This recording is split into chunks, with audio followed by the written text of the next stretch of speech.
चलो आज अपन common psychiatric disorder है। साइकेट्रिक डिसऑर्डर का पहले तो अपन डेफिनेशन पढ़ेंगे सबकी। डेफिनेशन के बाद अपन बेसिक क्लासिफिकेशन क्या है वो देखेंगे। उसके बाद कोई भी साइकेट्रिक डिसऑर्डर है उसको अप्रोच कैसे करते हैं, उसकी ट्रीटमेंट कैसे करते हैं वो देखेंगे। सबसे पहले साइकेट्री होती क्या है, ठीक है। साइकेट्री मतलब मनोविज्ञान। मनोविज्ञान मतलब किसी भी पेशेंट के मन से रिलेटेड जो भी डिसीज है, मतलब पेशेंट की थॉट, पेशेंट के इमोशन, पेशेंट का बिहेवियर, मेन इसी की बीमारी। कोई भी डिस्टरबेंस है अगर उसके थॉट में हो रहा है, मतलब सोचने समझने की शक्ति, जो सोचने समझने की जो और बिहेव करने की, तीनों में कहीं पे भी डिस्टरबेंस आ रहा है उसको अपन साइकेट्री में बोलेंगे। अब कोई भी पेशेंट साइकेट्रिक डिसऑर्डर है या नॉर्मल है, इसको कैसे डिफरेंशिएट करोगे? क्योंकि जो पेशेंट है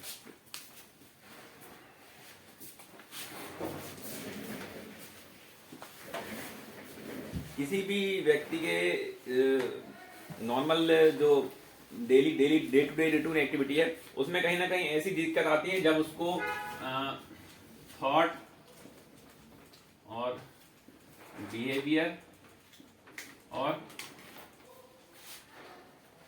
मूड, इन तीनों चीजों में कहीं ना कहीं स्विंग आता रहता है। किसी भी पेशेंट में एक टाइम पे आता है, कोई लोगों में मूड है, कई का सैड हो जाता है, कई का एक्टिव हो जाता है। जैसे एग्जाम आने वाला है, तुम लोग को फियर रहेगा, बिहेवियर तुम लोग का थोड़ा सा अल्टर्ड हो जाएगा, कुछ भी बोलेंगे समझ में नहीं आएगा एग्जाम के पहले का, ठीक है। एग्जाम के पहले मूड थोड़ा सैड रहेगा, एग्जाम अच्छा गया तो मूड खुश रहेगा, एग्जाम बेकार गया तो और दुखी हो जाएंगे। थॉट है, कोई भी चीज हो गई, अपने कोई रिलेटिव एक्सपायर हो गए तो अपने थॉट में कई कई बातें आने लगती हैं। कोई एक्सीडेंट हो गया तब अपने दिमाग में कोई विचार आने लगते हैं। बिहेवियर है, बिहेवियर भी कभी किसी से अपन चिल्ला के बात कर रहे हैं, किसी से प्यार से बात करना है कोई एक टाइम पे। तो अब ये चीजों का अपन कब उसको डिसीज मानेंगे, कब उसको डिसीज नहीं मानेंगे, ये मेन है। साइकेट्री में यही रहता है कि है नॉर्मल जो बिहेव अपन करते हैं उन्हीं की बीमारी है। उनको जब ये बिल्कुल एग्जैजरेट हो जाते हैं, इतने बढ़ जाते हैं कि ये normal day to day routine activity में डिस्टर्बेंस देने लगे, उनको अपन डिसीज तब बोलेंगे जब आपकी नॉर्मल डेली रूटीन एक्टिविटी को डिस्टर्ब करना है। आपको, आपकी फैमिली वालों को, आपके पड़ोसियों को, आपके साथ जो रहते हैं दिन भर में आप जिन जिन लोगों से मिलते हो, अगर उनके साथ जो आपका बिहेवियर है, उनके साथ जो आपकी रूटीन एक्टिविटी है वो डिस्टर्ब होने लगे, तब आप उसको बीमारी बोलोगे, ठीक है। नहीं तो उसको बीमारी नहीं बोलेंगे, ठीक है। नहीं तो ये तो रूटीन एक्टिविटी सबकी होती है, सबके लाइफ में कहीं ना कहीं मेंटल डिसीज टाइप के सिम्टम्स आते हैं, उनको तब आपको उसको बीमारी नहीं बोलोगे जब ये बीमारी एटलीस्ट 3 वीक तक चलती रहती है। 3 वीक एक पर्टिकुलरली साइकेट्रिक में फिक्स है। कोई भी बीमारी अगर लगातार 3 वीक तक चलती रहती है और 3 वीक तक लगातार उसकी चीजें डिस्टर्ब हो रही हैं, तब आप उसको बीमारी बोलोगे, ठीक है। तो ये नॉर्मल एक बेसिक साइकेट्री की डेफिनेशन हो गई। अब क्लासिफिकेशन बेसिक क्लासिफिकेशन बहुत सारे होते हैं। एक ICD-10 क्लासिफिकेशन होता है, एक DSM-4 क्लासिफिकेशन होता है। जिसमें से ICD-10 क्लासिफिकेशन है जो अभी सब मान्यता इंटरनेशनल क्लासिफिकेशन ऑफ डिसीज है। इसके हिसाब से जो साइकेट्रिक डिसीज है जितनी भी, उनको F1 से लेके F99 तक आपको डिवाइड कर दिया गया है, ठीक है। इसमें इसके फर्दर डिवीजन है F1 to F10, फिर 11 to 19, 20 to 29, 30 to 39, 40 to 49, 50 to 59, 60 to 69, 70 to 79, 80 to 89, 90 to 90. इसमें से जो कॉमन सबसे बेसिकली अपने पास आते हैं पेशेंट, पहले आते हैं ये 20 to 29 होते हैं साइकेट्रिक डिसऑर्डर, इसमें सिजोफ्रेनिया और अल्टर्ड बिहेवियर वाले पेशेंट आते हैं। 30 to 39 में आते हैं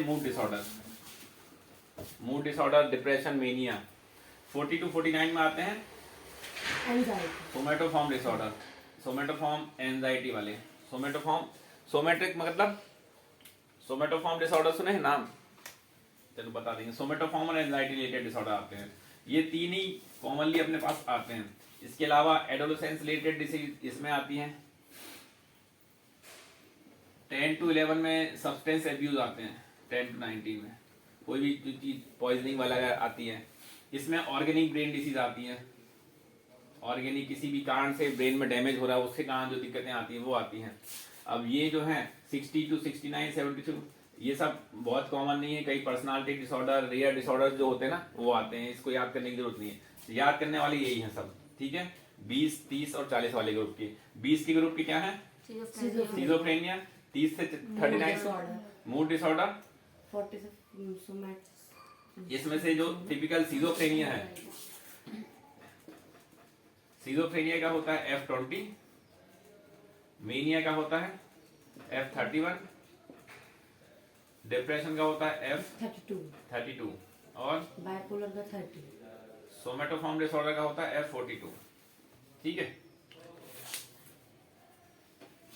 ये याद करने की ज्यादा जरूरत नहीं है, सिर्फ मेन जो हमने बताया है सिजोफ्रेनिया याद रखो।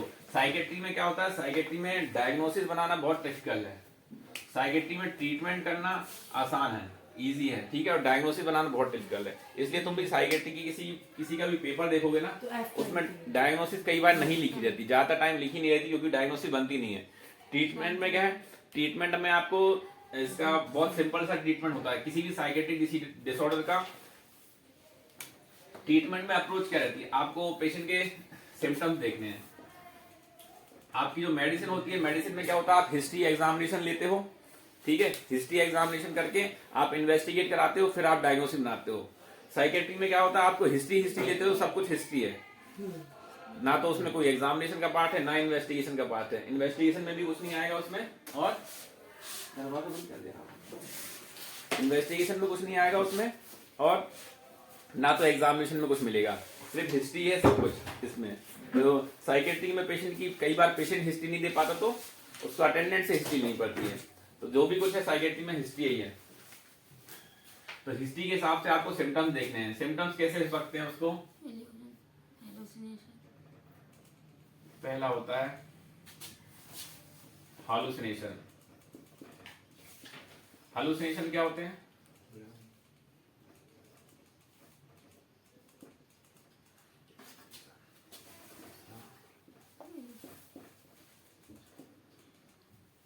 कुछ प्रेजेंट भी नहीं रहता और वो दिखता है। 3 टाइप रहते हैं ना, तो बहुत सारे हैं hallucination। टैक्टाइल, ऑर्डिनरी, विजुअल, 3 है।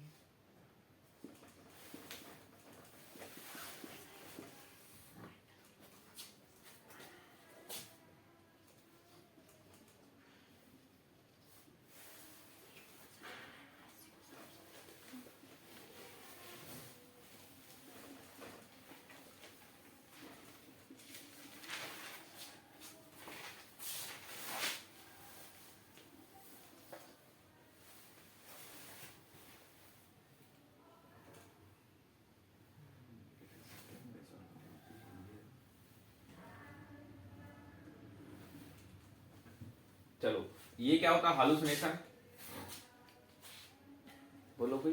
कुछ सर, रहता भी नहीं है और ऑब्जेक्ट उसका नहीं है, नहीं कुछ भी। रहता और भ्रम होता है, मतलब मानते हैं। कोई भी ऑब्जेक्ट नहीं है, ऑब्जेक्ट नहीं है, ऑब्जेक्ट के बाद भी आपको सिम्टम्स ऑब्जेक्ट आपके फील हो रहा है। हालुसिनेशन बहुत सारे टाइप का हो सकता है। ज्यादातर जो है पेशेंट को मिलता है ऑडिटरी हालुसिनेशन। ऑडिटरी हालुसिनेशन मतलब पेशेंट को आवाजें सुनाई देती हैं, आवाजें आती नहीं है। इसके अलावा कौन से हालुसिनेशन होते हैं? टैक्टाइल हालुसिनेशन है।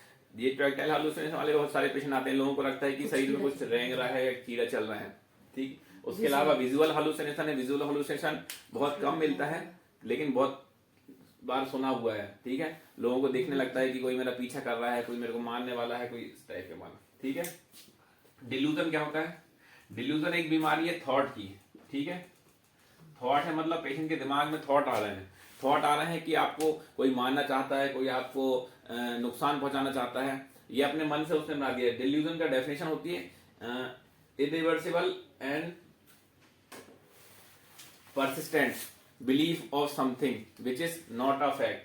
मतलब irreversible मतलब persistent उसको believe हो चुका है, और believe of something which is not a fact, ठीक है, जो fact नहीं है लेकिन उसके दिमाग में घुस गया है।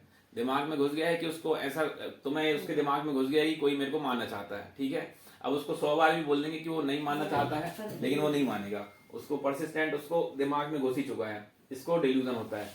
तो डिल्यूजन एक थॉट की बीमारी है। इल्यूजन इसी के जैसा है, इसमें बस ऑब्जेक्ट होता है, ऑब्जेक्ट फॉल्स फॉल्सली परसेप्शन खो जाता है उसका। मतलब ऑब्जेक्ट यही है, मोबाइल की जगह उसको कैमरा दिखेगा, रस्सी की जगह उसको सांप दिखेगा, ठीक है, इल्यूजन हालुसिनेशन जैसे हो गया। नेगेटिव सिम्टम्स क्या होते हैं? नेगेटिव सिम्टम्स ये होते हैं कि पेशेंट अपने आप में सब कुछ डिक्रीज में जा रहा है। नेगेटिव सिम्टम्स मतलब अपने आप में अकेला अकेला रहता है, लोगों से बातें नहीं करता है, अकेला है, किसी से कोई कुछ लेना देना नहीं है, खुद में अपने में खोया रहता है, ना ढंग से खाना खाता है, ना ढंग से पानी पीता है। डिप्रेशन टाइप का सर। नेगेटिव सिम्टम्स बोलते हैं उसको। नेगेटिव सिम्टम्स जो होता है ये सबसे बैड प्रोग्नोस्टिक फैक्टर होता है कोई भी साइकेट्रिक डिसीज में। ये सब है हालुसिनेशन, डिल्यूजन, इल्यूजन मारना है, ये गुड प्रोग्नोस्टिक फैक्टर है।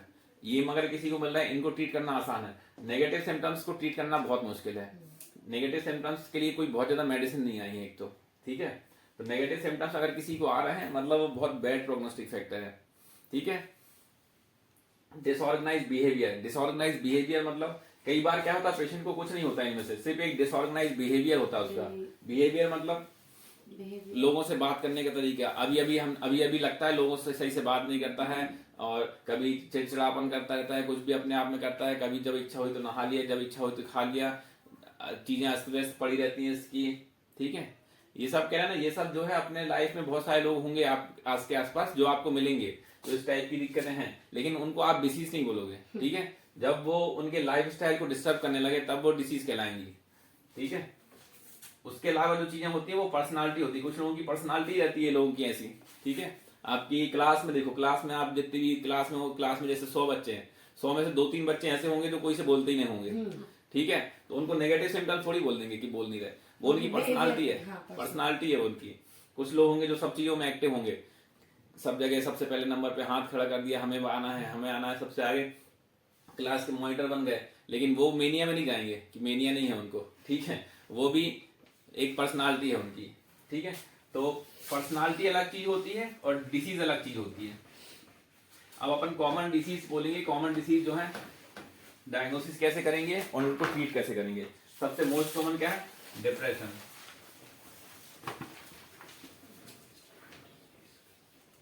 डिप्रेशन कौन सा ग्रुप आएगा? F32। ये सबसे मोस्ट कॉमन डिसीज है जो कि आज वर्ल्ड वाइड फैली हुई है। क्यों फैली हुई है डिप्रेशन वर्ल्ड वाइड? डिप्रेशन क्या है? बीमारी क्या है?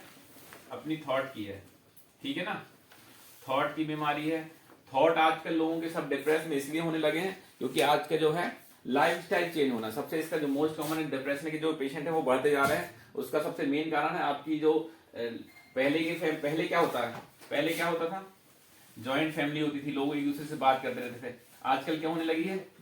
न्यूक्लियर फैमिली होने लगी है। अकेले अकेले रहते हैं, फादर मदर के पास बच्चों के पास टाइम ही नहीं रहता है, तो बच्चे मोबाइल या फिर दूसरी चीजों से ही सीखते हैं। आजकल क्या होता है, गेम्स, पहले लोग आउटडोर गेम्स खेलते थे, अब मोबाइल गेम खेलते हैं, इंडोर में नहीं खेलते मोबाइल में गेम खेलते हैं। पहले लोग एक दूसरे से बातें करते थे, अब एक दूसरे से बातें नहीं करते हैं, ठीक। तो स्ट्रेस लेवल है, पहले लोगों के पास जॉब नहीं थी तो भी वो खुश थे, अब जॉब है तो भी खुश नहीं पहले किसानी में भी खुश रहते थे, अब मल्टीनेशनल कंपनी में भी काम करके खुश नहीं है। ये सब जो फैक्टर है, ये सब फैक्टर के कारण आजकल डिप्रेशन बढ़ता जा रहा है। कंपटीशन, लोगों में कंपटीशन करने की और एक जो वो है प्रवृत्ति वो बढ़ती जा रही है, इसलिए डिप्रेशन बढ़ते जा रहा है। डिप्रेशन की डेफिनेशन है persistent सैड मूड और थॉट और बिहेवियर, ठीक है। ये परसिस्टेंट बना हुआ है मोर देन 3 वीक तक, ठीक है। तो इसको आप डिप्रेशन की कैटेगरी में ले जाओगे। किसी का एग्जाम गंदा गया, एग्जाम के बाद वो 5 दिन से किसी से बात ही नहीं कर रहा है, ठीक है, तो वो डिप्रेशन में नहीं गया है, ठीक है। कई बार ऐसे आते हैं कि रोने लगते हैं एक रिजल्ट देखने ठीक है तो ये पेशेंट डिप्रेशन के नहीं रहते हैं, ठीक है। इसकी डेफिनेशन यही है, आपका परसिस्टेंट सैड मूड बना हुआ है, लोगों से बात ही नहीं कर रहे हैं, अकेले रहना है, किसी से कुछ लेना देना नहीं है, किसी से बात नहीं करना है, इसके सिम्टम्स यही हैं। कोई भी चीज में इंटरेस्ट नहीं है, ठीक है। जो जीवन जीने की उत्सुकता है, उमंग है, इसको कई लोगों को हाइपो डिप्रेशन को डायग्नोस करना बहुत टफ रहता है, लेकिन ओवर अ टाइम अगर आप अच्छे से हिस्ट्री लो तो समझ में आ जाता है। जैसे एक कई फीमेल्स हैं, ज्यादातर ये हाउस वाइफ फीमेल्स में होता है। हाउस वाइफ फीमेल थोड़ी सी डिप्रेशन में रहती हैं, उनका डायग्नोस करो तो जैसा आप पहले के बिहेवियर थे, शादी से पहले आप थे और शादी के बाद कैसे थे। शादी से पहले जो था, आपको कहीं बाहर जाने की इच्छा होती थी, हर कभी कभी लगता था कि कभी कुछ बाहर कुछ अच्छा बनाया जाए, आज कहीं बाहर जाया जाए। ये इच्छा कैसी होती है, ज्यादातर लोगों में ये इच्छा खत्म होती जाती है कि कुछ मूड नहीं होता है, कभी उनको कभी ये इच्छा नहीं होगी कि कभी बाहर जाके खाना खा लिया जाए, कभी कोई अच्छी चीजें बना लिया जाए, कभी किसी से फोन पे बात कर लिया जाए अपने रिलेटिव से। ये इच्छाएं धीरे धीरे खत्म होती जाती हैं। ये होती है सैड मूड की, परसिस्टेंट सैड मूड का। ठीक है,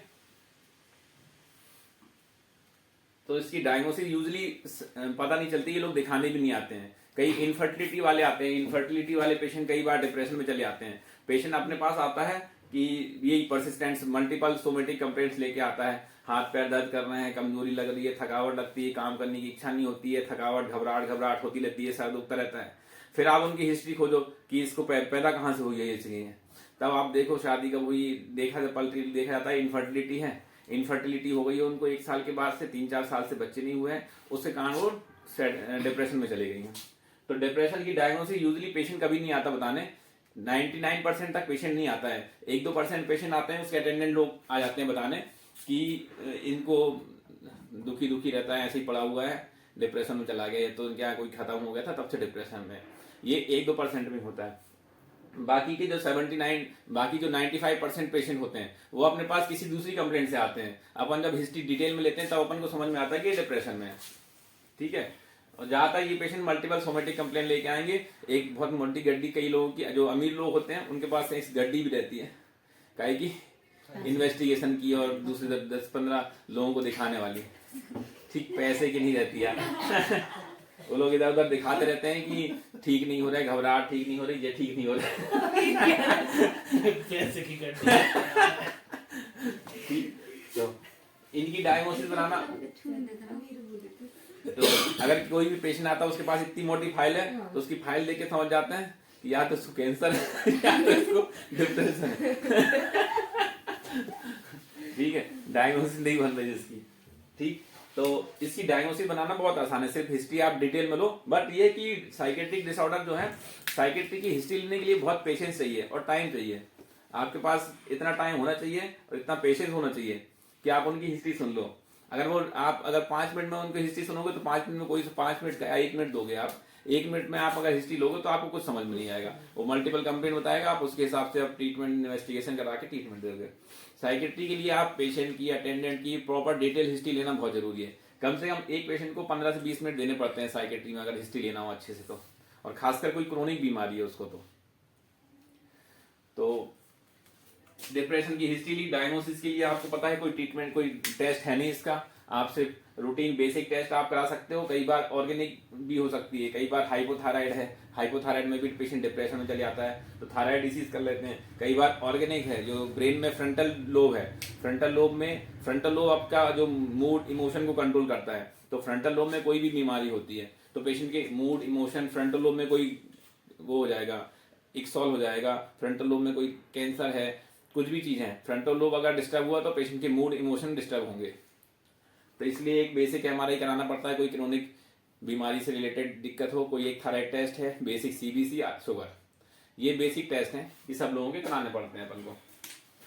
अब ट्रीटमेंट क्या है? ट्रीटमेंट में एंटी डिप्रेशन मेडिसिन दोगे।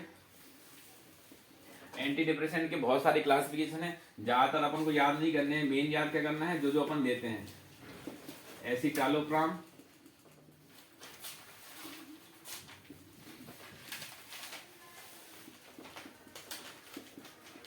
मेटाजापिन,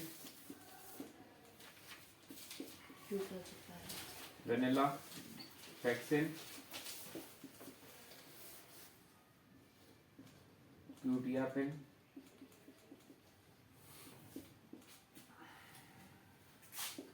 सर्ट्रालिन,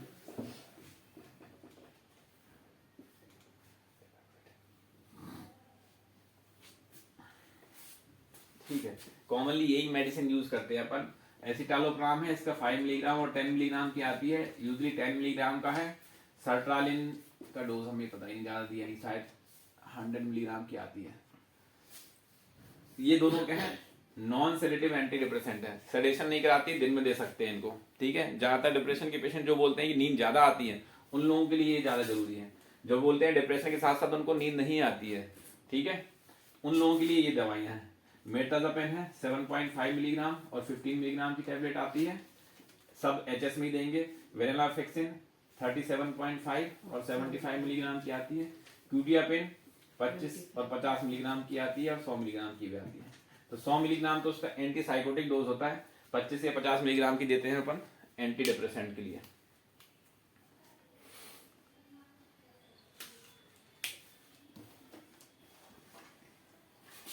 ट्रीटमेंट कब तक देना है कब तक नहीं देना है, इसका कोई क्राइटेरिया नहीं है। पेशेंट के सिम्टम्स इंप्रूवमेंट है, यूजुअली अपन स्टार्ट करते हैं 1 मंथ के लिए, फिर जैसे जैसे पेशेंट के सिम्टम्स इंप्रूव होते हैं वैसे वैसे अपन मेनली डिप्रेशन के पेशेंट को यूजुअली कहीं ना कहीं आपको देखो, अगर आप अच्छे से हिस्ट्री लोगे, कहीं ना कहीं एक रिस्क फैक्टर जरूर होता है, ठीक है, रिस्क फैक्टर होता है, और वो आप जब तक सर्च नहीं करोगे तब तक उसको मेडिसिन देने से फायदा नहीं है। तो उनको प्रॉपर हिस्ट्री लो, प्रॉपर हिस्ट्री करके ढूंढो कि उनको दिक्कत हुई कहाँ थी। एक एंडोजिनस डिप्रेशन होता है, एंडोजिनस डिप्रेशन मतलब उसको कुछ नहीं है, सिर्फ डिप्रेशन ही है, मतलब कोई रिस्क, कोई उसका फैक्टर नहीं है उसके, ना तो उसकी फैमिली में कोई दिक्कत है ना उसको कुछ है, सिर्फ एंडोजिनस डिप्रेशन है। ये एंडोजिनस डिप्रेशन की जो है सबसे बेकार प्रोग्नोसिस होती है, जिसको रिस्क फैक्टर है नहीं, अपन को पता ही नहीं है कि किस क्या चीज ठीक करनी है। तो ऐसे पेशेंट की सुसाइडल टेंडेंसी बहुत होती है। डिप्रेशन एक मोस्ट कॉमन जो है जो सुसाइडल टेंडेंसी कराता है, ठीक है।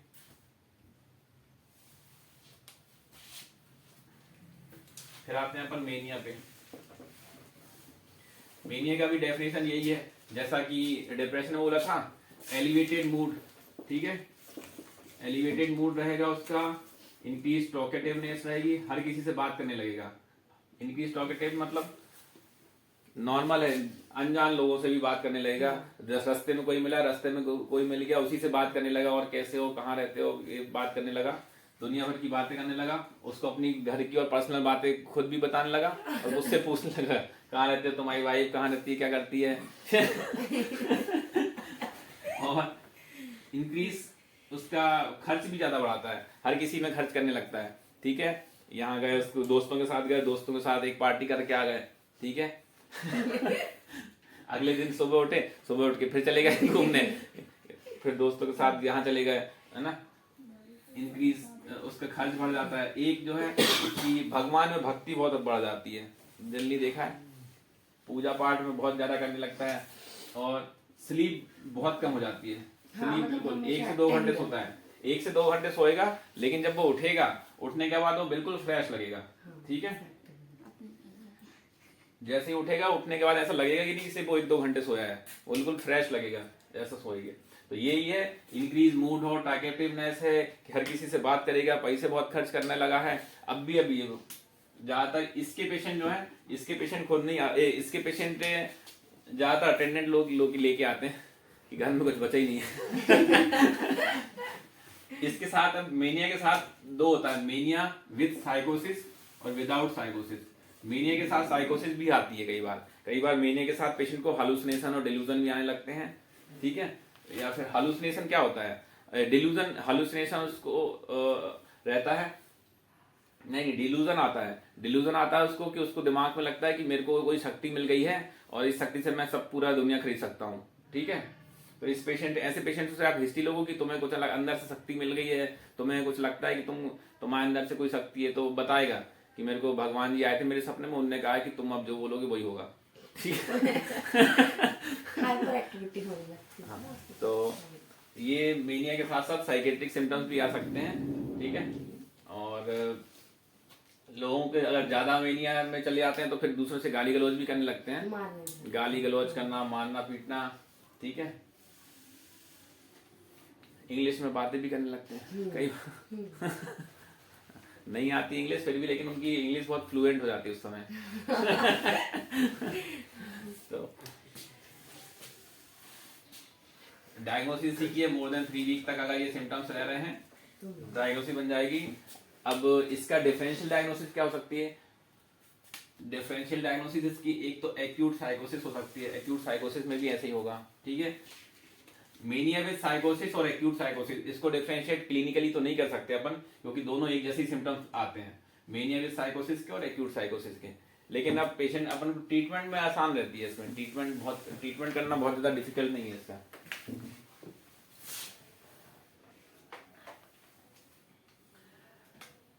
और क्या डिफरेंशियल डायग्नोसिस हो सकती है इसकी? एक हाइपरथायराइड देखना पड़ेगा, जैसे डिप्रेशन में अपन हाइपोथायराइड देख रहे थे, इसमें हाइपरथायराइडिज्म देखना पड़ेगा, क्योंकि हाइपरथायराइडिज्म में भी एक्टिविटी बढ़ जाती है, आपकी मेटाबॉलिक रेट बढ़ जाती है, आप बहुत ज्यादा टैकीकार्डिया, बहुत ज्यादा हाइपर एक्टिव हो जाते हो। ठीक, और क्या डिफरेंशियल डायग्नोसिस हो सकती है मेनिया की?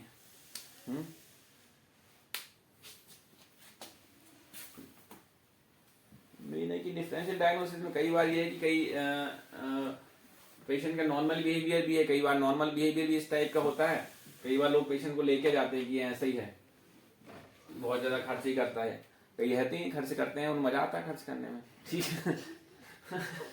खर्च करते हैं, लोगों से बातें करते रहते हैं, बहुत टॉकेटिव रहते हैं, पर्सनालिटी डिसऑर्डर है, तो वो पर्सनालिटी डिसऑर्डर ही रहता है, उसका बहुत ज्यादा कोई मेडिसिन की जरूरत नहीं है, उसको पैसे ही मत दो। ये उसका ट्रीटमेंट आएगा, बहुत ज्यादा मेडिसिन की जरूरत नहीं रहती उसमें, ठीक है। एक इसी का एक हाइपोमेनिया वाला रहता है एपिसोड, मेनिया से छोटा फॉर्म हाइपोमेनिया, जैसे डिप्रेशन में था ना हाइपोमेनिया, ये जरूर हाइपोमेनिया, इसके कई लोग, बहुत सारे लोग घूमते रहते हैं हाइपोमेनिया के, ठीक है, कि बिना किसी कारण के लोगों का मूड एलिवेटेड है, मतलब बिना किसी कारण के हंस रहे हैं, बिना किसी कारण के लोगों से बात करने लगे हैं, स्मॉल अमाउंट में, मतलब अपन को डेली बिहेवियर रूटीन उनका एक्टिविटी डिस्टर्ब नहीं हो रही है, वो इतना करते हैं, ठीक है, वो पेशेंट हाइपोमेनिया के हैं। इसमें ये है कि इसमें अगर कोई अटेंडेंट आपसे कंप्लेन करते हैं या उसके फादर या मदर इस टाइप की कंप्लेन करते हैं, ये डायग्नोस नहीं होता, ये पेशेंट किसी दूसरी बीमारी से अपने पास आएगा, तब अपन पेशेंट या उसके अटेंडेंट से हिस्ट्री लेंगे तो अपन को लगेगा कि उसको थोड़ा हाइपोमेनिया भी है। ये हाइपोमेनिया में भी कई लोग रहते हैं, ठीक है। इसमें यूजुअली हाइपोमेनिया में थोड़े से जो फेमस पर्सनालिटीज हैं वो जरूर इसमें रहती हैं हाइपोमेनिया में, अलग अलग फेमस पर्सनालिटी है, कोई एक्टर है या फिर कोई अलग टाइप का है, कोई सिंगर है, ये लोग बहुत हाइपोमेनिया में रहते हैं कई लोग। तो ट्रीटमेंट क्या दोगे? ट्रीटमेंट अपन को मेनिया का देना है, एंटीमेनिक ड्रग होती है इसकी, एंटीमेनिक ड्रग में सोडियम वेलप्रोएट, कार्बामेज़ापिन और लिथियम, ये 3 मेडिसिन है जो कि कॉमनली यूज होती है। सोडियम वेलप्रोएट जो है, ये सब मूड स्टेबलाइजर है, इनको बोलते हैं मूड स्टेबलाइजर। आपको मूड जो आपको बहुत ऊपर उड़ रहा है उसको है, हाँ वो मूड स्टेबलाइजर है। तो सवाल सोच रहे हैं दोपहर में तो नहीं करना, लंच में तो नहीं करना चाहिए, बार-बार कौन है कार्बामेज़ापिन, सब एंटी एपिलेप्टिक ड्रग भी हैं, अगर पढ़ा हो कभी क्लासिफिकेशन तो। सोडियम वेलप्रोएट है, इनका डोज जरूर एंटी एपिलेप्टिक में है ना बहुत कम डोज होता है। एंटी एपिलेप्टिक में आप कितना देते हो उसको? यूजुअली 300 बीडी या 500 बीडी। इसका एंटी साइकोटिक में ड्रग चालू ही होती है 500 टीडीएस से, और उसको और बढ़ा सकते हैं 500 टीडीएस से लेके 500 क्यूआईडी टू 1 ग्राम टीडीएस, ये रहता है उसकी। साइकेट्री में बहुत हाई डोज से चालू करना पड़ता है इनको, ठीक है। लिथियम 300 मिलीग्राम बीडी है। लिथियम यूजुअली देते नहीं है, यूज नहीं करिए, बहुत साइड इफेक्ट होते हैं इसके। जो साइकेट्रिस्ट होते हैं ना वही देते हैं लिथियम को, अपन इसी से काम चला लेते हैं क्योंकि अपन ने ये ज्यादा दी हुई है सोडियम वेलप्रोएट, अपन को पता है इसके कॉम्प्लिकेशन क्या हो सकते हैं क्या नहीं हो सकते हैं। एंटीमेनिक के साथ साथ इसको क्या देना पड़ता है, अगर उसको साइकेट्रिक सिम्टम्स आ रहे हैं तो एंटी साइकेट्रिक ड्रग दे दो, ठीक है। अब तीसरे नंबर पे क्या आते हैं अपन, सिजोफ्रेनिया।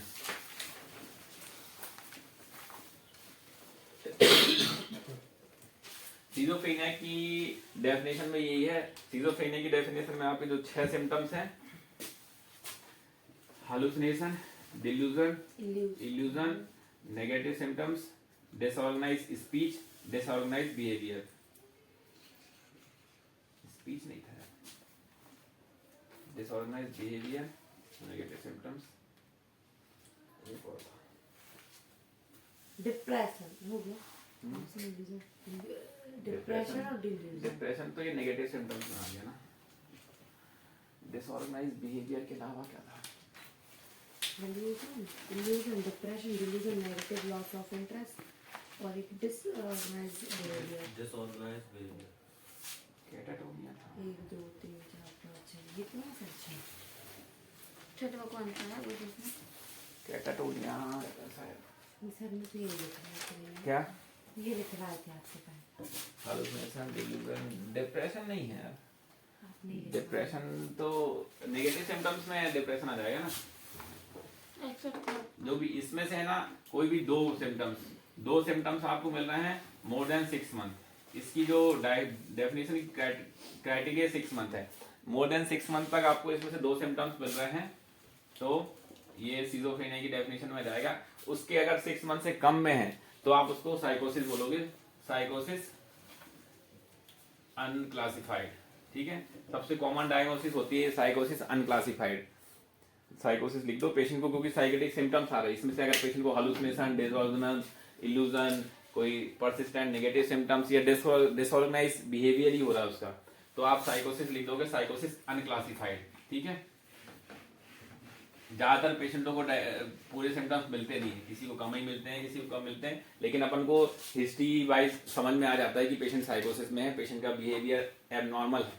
मतलब पेशेंट का बिहेवियर मोर देन 6 मंथ हो गया, मोर देन 1 मंथ भी हो गए कि एबनॉर्मल तो नहीं है, एबनॉर्मली चल रहा है, तो उसको ये लिख दोगे साइकोसिस अनक्लासिफाइड।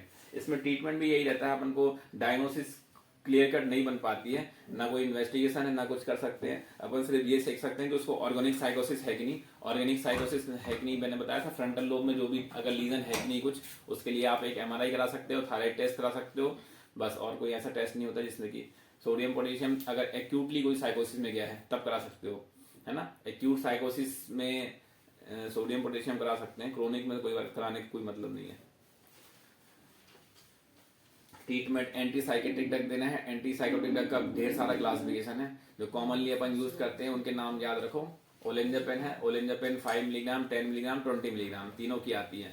ठीक है, इसके अलावा क्यूटियापेन है। क्यूटियापेन जो अपन देते हैं एंटी डिप्रेसेंट, उसका क्यूटियापेन का जो 25, 50, 100, 200 इनकी आती है। इसमें से 25 मिलीग्राम का डोज होता है उसका